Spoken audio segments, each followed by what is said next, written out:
Hi, I'm Angela Godwin with Water World Magazine. Joining me today is my guest, Ed Campbell. He is with Rehabilitation Resource Solutions. Ed, thank you so much for being with us. Thank you.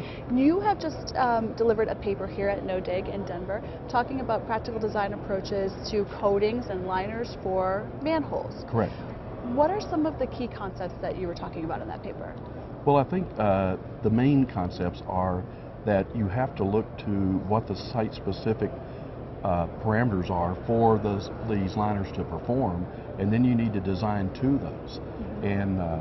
And if you recognize that, you can have a successful solution. Is that not typically kind of how things are done these Well, days? see, the problem has been is that a lot of people, there's been missing a design procedure. And so people didn't really know why some of their solutions were working, and we were hearing all this background noise Sure. of, we need a design procedure.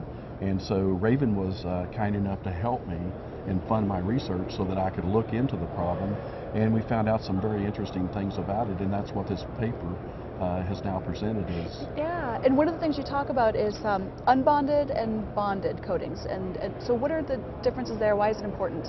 Well, once you recognize what kind of loads will come on the liner, then you have to decide how the liner can resist that. And obviously, there are two types of liners, the bonded and the unbonded. The bonded simply means that it has an adherence with the structure, and so therefore it derives additional help from the structure itself.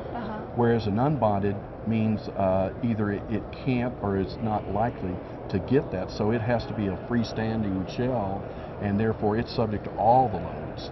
And so it's a much more challenging design situation. Right, and you've described this paper as sort of the mother sauce that other engineering approaches could maybe spring from. What do you mean by that? Tell us a little bit more.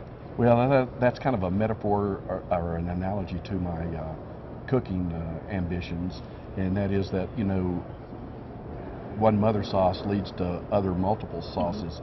And what we saw in this paper was, as detailed as it was, there are other things that need to evolve from this, and so that's what we will be doing, is taking the feedback from this paper and bringing it to that next level. Excellent. Well, Ed, we appreciate you taking a few minutes to talk with us today, and we wish you all the best of luck Well, thank you very going much. forward.